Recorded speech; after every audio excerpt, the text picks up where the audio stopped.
Yes.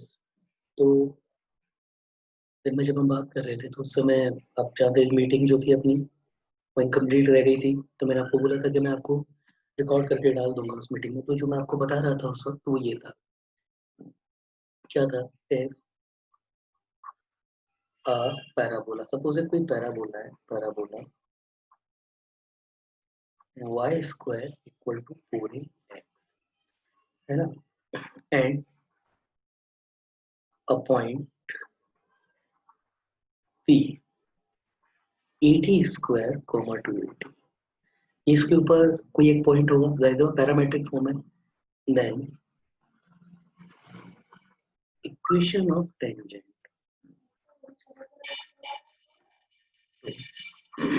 Parabola at point p, क्योंकि हमको क्या गिवन है, टी स्क्वायर कोमा 280, ये हमको पॉइंट गिवन है। आपको सबको पता ही है क्या होती है, as y is equal to x upon t plus 80। अगर यहाँ हम ध्यान से देखें ना इस इक्वेशन को, मैंने आपको कहा था कि पैरामेट्रिक फॉर्म में जब मैंने आपको इक्वेशन दी थी लाइन की, तो मैंने कहा था कि यहाँ पे इस चीज में एक खास चीज छुपी हुई है।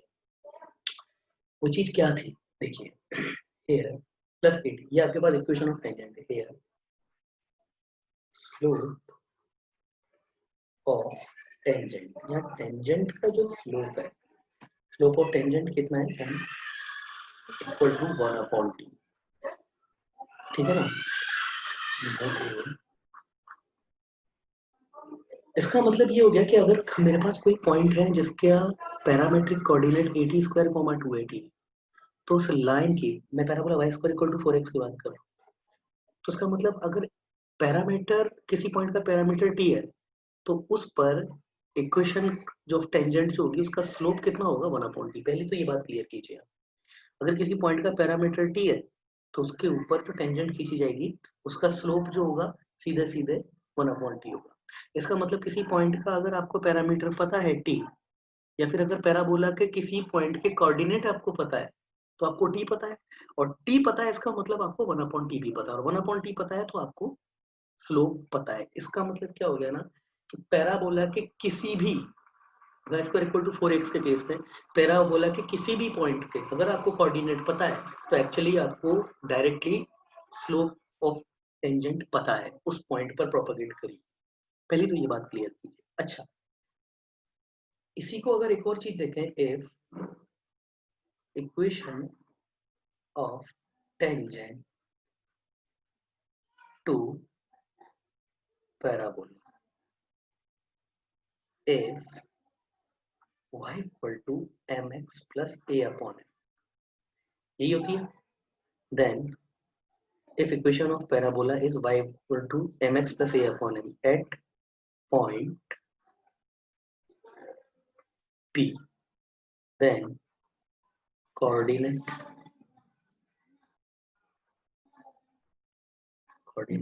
of point p क्या होते हैं, a m square comma 2a upon m। ये आपको पता है, ये आपको पता है। अब इसका देखिए मतलब क्या हुआ, अगर आपको टेंजेंट की इक्वेशन पता है तो आपको स्लोप पता है, स्लोप पता है इसका मतलब m पता है, और m पता है तो आपको सीधे सीधे t पता है, ये t पता है। मतलब अगर आपको मैं बोल दूं ना कि ये गिवन लाइन है, ये पैराबोला पे टेंजेंट है, सबसे पहले तो ये चेक करो उसका जो कांस्टेंट टर्म है वो a अपॉन m आ रहा है या नहीं आ रहा है। इसको अगर सेटिस्फाइड कर गया और आपको पता पड़ गया कि स्लोप का भाई इसको सेटिस्फाइड करेगा, तो m की कुछ ना कुछ वैल्यू जरूर होगी। अगर आपको m की वैल्यू पता है तो m इज इक्वल टू सीधे 1 अपॉन टी या t is equal to 1 upon m आप कर दीजिएगा। आपको पैराबोला पर वो पॉइंट ऑफ टेंजेंसी आपको एक्चुअली पता है। क्यों मैंने उस बात को इतना गौर देकर के किया, क्योंकि कई बार ना क्वेश्चन आया हुआ है। क्वेश्चन क्या है, कैसे आता है, एग्जांपल सपोज घुमा घुमा के क्वेश्चन पूछता है, if y equal to x plus 1, बहुत सिंपल एग्जांपल ले रहा हूँ, is a equation of tangent to parabola y square equal to 4x। ये कोई पैराबोला है, उस पे इक्वेशन ऑफ टेंजेंट जो है वो आपको गिवन है। Yes, then find the then find the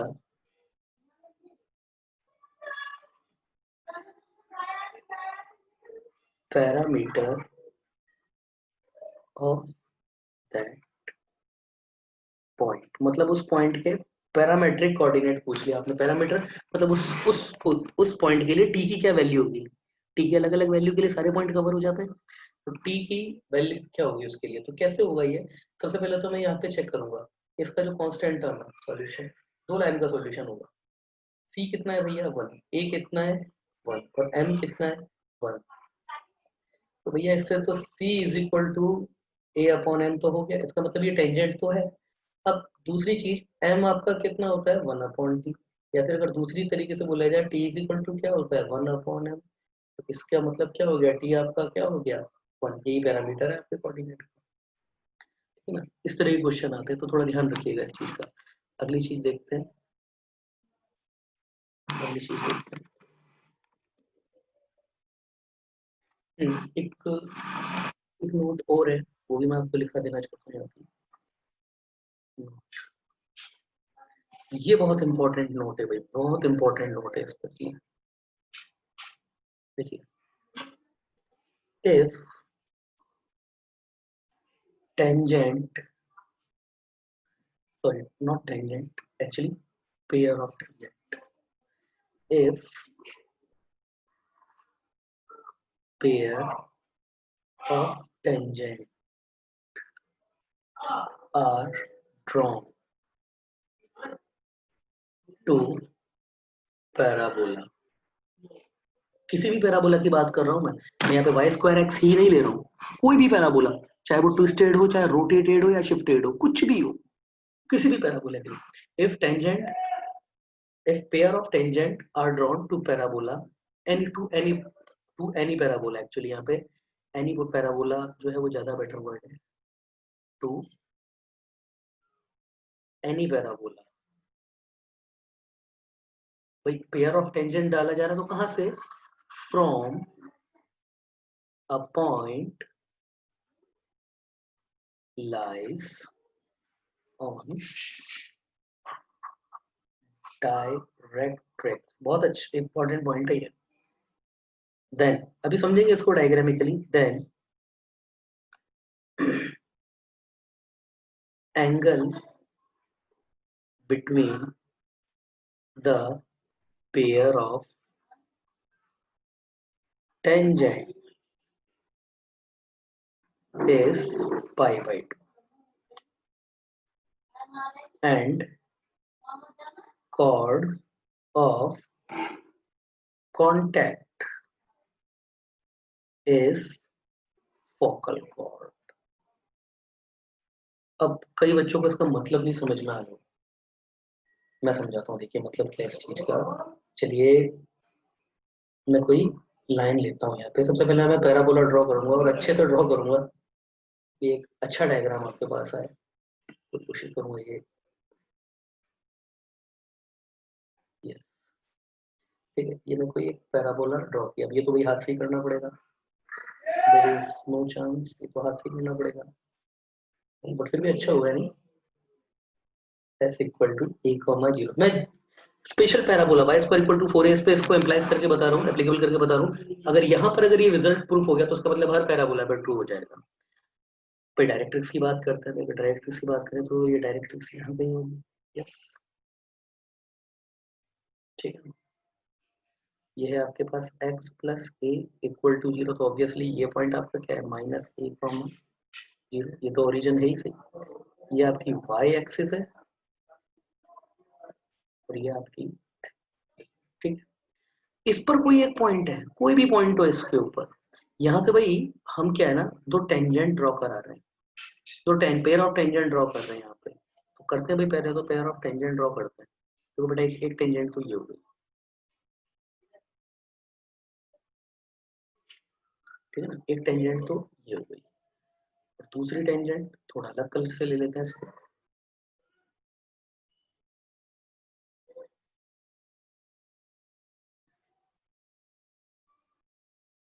ये। तो इसका कहने का ये मतलब है कि आपने, इसका ये कहने का मतलब है इस स्टेटमेंट का मतलब ये है कि पहले तो अगर डायरेक्ट्रिक्स पर कोई भी पॉइंट है उससे अगर आपने पेयर ऑफ टेंजेंट यहाँ पे ड्रॉ करी तो सबसे पहले तो एंगल बिटवीन ये तो आपका π/2 होगा।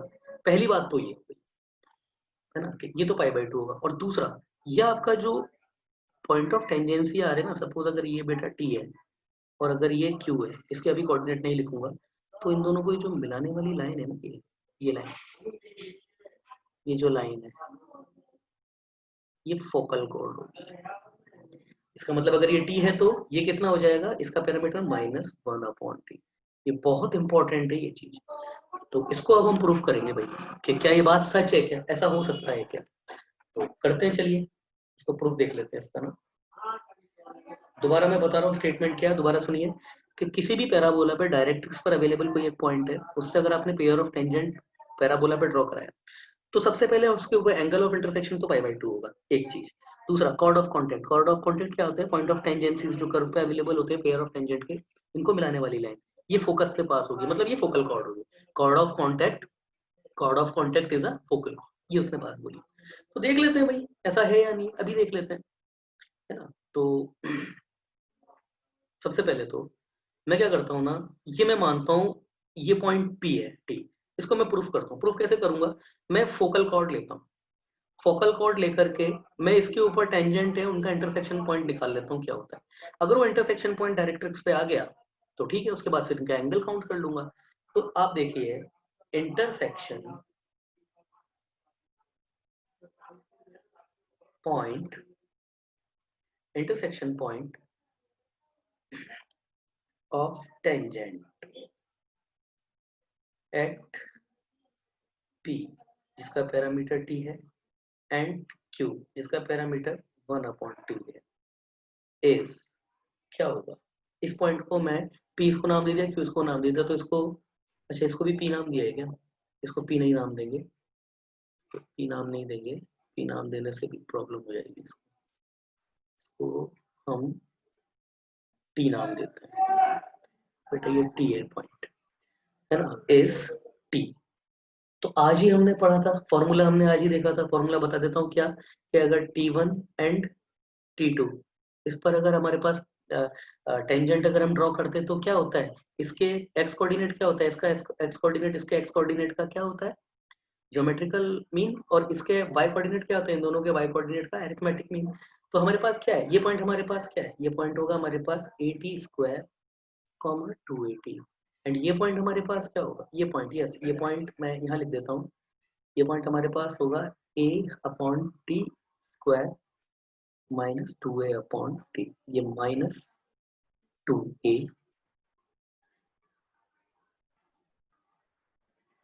-2A/T, यस ये होगा। तो T1 T2 हमको पता है, T1 तो हमारे पास T है, T2 हमारे पास -1/T है, आपको पता है ना। ये फॉर्मूला एक्चुअली मैं लिख चुका हूँ तो मैं नहीं लिखूंगा इसको, तो मैं T के कोऑर्डिनेट हो गए, मैं डायरेक्ट लिख रहा हूँ बाय फॉर्मूला, बाय फॉर्मूला जिसको हमने थोड़ी देर आज सुबह ही हमने देखा था, क्या हो जाएगा, T इंटू -1/T,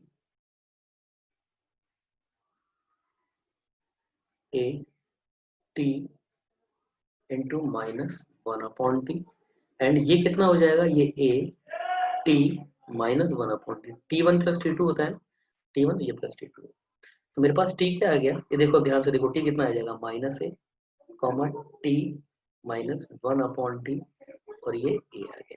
अब आप देखो ये इसका एक्स कोऑर्डिनेट क्या आ रहा है, -A, इसका मतलब ये बात तो फिक्स हो गई कि ये पॉइंट है तो डायरेक्ट्रिक्स पर।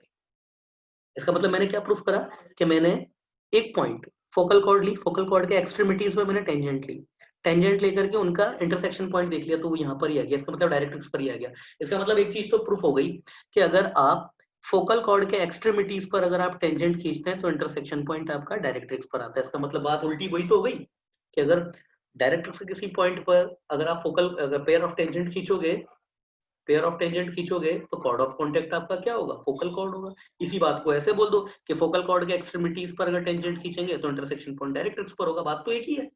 तो सबसे पहले ये टी पॉइंट आपका डायरेक्ट्रिक्स पर आ गया, इसका मतलब ये बात तो प्रूफ हो गई कि फोकल कॉर्ड के एक्सट्रीमिटीज पर अगर आप पेयर टेंजेंट का टेंजेंट निकालोगे तो इंटरसेक्शन पॉइंट हमेशा डायरेक्ट्रिक्स पर ही आएगा, ये बात तो प्रूफ हो गई। अगला बात आती है अब इसके एंगल की, इनके बीच में एंगल की, तो एंगल को भी देख लेते हैं, मैं इसको क्लियर कर देता हूँ। यस, तो टी मेरे पास आया क्या है, टी मेरे पास आया -a, और ये a t -1, भाई ये तो टी आया। पी क्या था मेरे पास, AT² 2AT।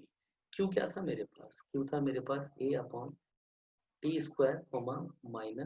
-2A/T। भाई मुझे इन तीनों दो लाइनों के बीच में मुझे एंगल निकालना है। तो इसका स्लोप, लाइन का स्लोप मैं बोल देता हूँ भैया m1 है, इसका स्लोप मैं बोल देता हूँ m2 है। तो m1 कितना हो जाएगा मेरे पास, वही y - y1/x - x, तो ये 2a - a t -1/t, और ये कितना हो जाएगा AT² +a, माइनस ए होगा तो प्लस ए हो जाएगा। ये कितना हो जाएगा, देखिए ओपन हो जाएगा, 2a से ये एक है, ये 280 होगा, 2a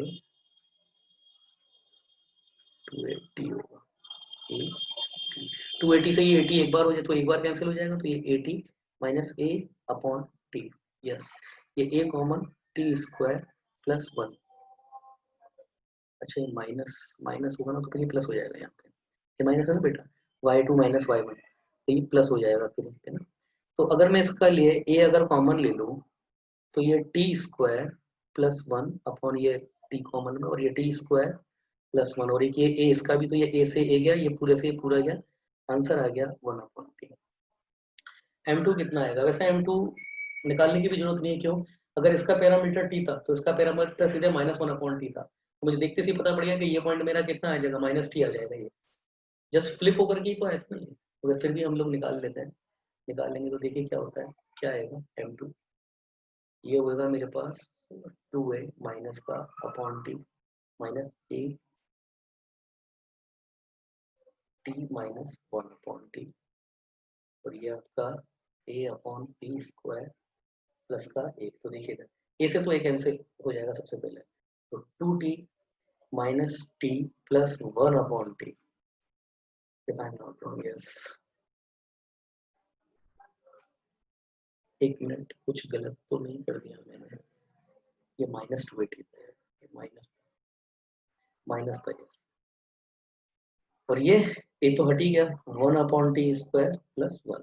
तो देखिएगा ये अब नेगेटिव है, ये प्लस का है, तो -t +1/t, और ये 1/t² प्लस का 1। तो देखिए कितना आएगा, ये कॉमन ले लेते हैं, जैसे ही आप कॉमन लेंगे तो ये कितना आ जाएगा, t² +1 अपॉन का t minus at it is, और ये 1 + t², नीचे का जो t² होगा वो ऊपर आ जाएगा, तो क्या बचा है, माइनस का t आ गया माइनस का t। तो इसी तरीके से m1 इंटू m2 कितना आ गया, ये माइनस, ये t इंटू -1/t, कितना आ गया, -1 आ गया, और m1 m2 इक्वल टू -1 आ गया। इसका मतलब क्या हो गया, कि इनके बीच में एंगल भी 90 डिग्री का होगा, ये भी प्रूफ हो गया, तो ये भी लिख लेते हैं, ठीक है ना, मैं हटा रहा हूँ इसको। तो इसका मतलब रिजल्ट बिल्कुल प्रूफ है, ठीक है ना। क्या है कि अगर आपके पास डायरेक्ट्रिक्स से, है ना, तो प्रूफ कर दिया हमने कि डायरेक्ट्रिक्स से अगर अगर आप कोई पेयर ऑफ टेंजेंट खींचते हो पैराबोला पे, तो फोकल कॉर्ड आपकी क्या होगी, फोकल कॉर्ड आपकी कॉर्ड ऑफ कॉन्टैक्ट की, फोकल कॉर्ड आपकी कॉर्ड ऑफ कॉन्टैक्ट खुद होगी, और उनके बीच में एंगल ऑफ इंटरसेक्शन भी π/2 होगा। इसी लाइन को ना कई बार कुछ बुक होती है जो, वो उसमें कुछ राइटर इस लाइन को ऐसे भी लिखते हैं, कैसे लिखते हैं, इसी को सेकंड वे, इसी लाइन को लिखने का second way to write, same इसी रिजल्ट को इस तरीके से भी लिखा जाता है, second way to write the same result, कैसे, टू राइट क्या है,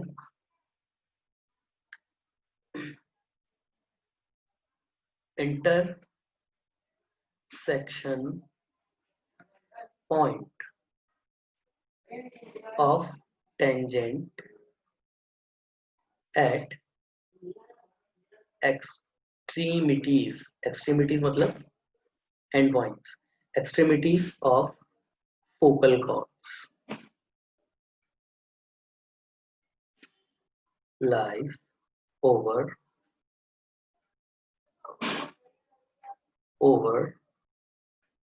directrix, directrix पे lie and angle of intersection angle of intersection between tangent is π/2। ठीक है ना, ये हो गया। अब एक और खास बात आप देखिए, देखिए मैंने आपको बताया था कोई भी कर्व होता है, कोई भी कर्व हो आपका, उसका एक डायरेक्टर कर्व भी जरूर होता है। अच्छा, डायरेक्टर कर्व क्या होता है? किसी कर्व के लिए उस पॉइंट का लोकस जहां से पेयर ऑफ टेंजेंट अगर आप उस पर ड्रॉ कर दो तो उनके बीच में एंगल जो है वो 90 डिग्री आ जाए। मतलब टेंजेंट का इंटरसेक्शन जो है वो ऑर्थोगोनल हो जाए। तो उस लोकस से जो कर्व बनता है ना, हमेशा उसको डायरेक्टर कर्व बोलते हैं। क्लोज लूप और सिमेट्रिक लूप, इस केस में ही सर्कल ही आएगा। जैसे सर्कल आपका सिमेट्रिक है और क्लोज भी है, तो उसके लिए आपका डायरेक्टर कर्व आपका खुद डायरेक्टर सर्कल ही आ गया था। इलिप्स जो कि आगे आने वाला है, उसके लिए भी डायरेक्टर सर्कल आपका डायरेक्टर कर्व आपका डायरेक्टर सर्कल ही आ जाएगा। मगर यहाँ पे जो डायरेक्टर कर्व आता है ना, वो डायरेक्ट्रिक्स होता है। तो मैंने आपको जब चैप्टर का शुरुआत में हम लोग थे, तभी मैंने आपको बताया था कि डायरेक्ट्रिक्स की एक डेफिनेशन और भी होती है, और डायरेक्ट्रिक्स की डेफिनेशन इसी से इंस्पायर्ड क्या है, क्या होती है directrix? Locus of a point from where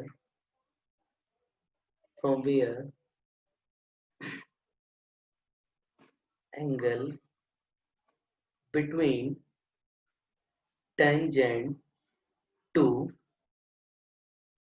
parabola is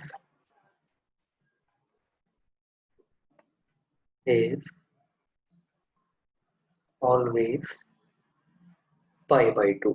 यही है, और डायरेक्ट्रिक्स को ही हमारा डायरेक्टर कर्व बोलते हैं पैराबोला के केस। यस, आज के लिए मीटिंग इतनी है। इसको आप जरूर सुन लीजिएगा, प्रॉब्लम होती है तो डेफिनेटली अपन लोग कल इसको डिस्कस। Thank you.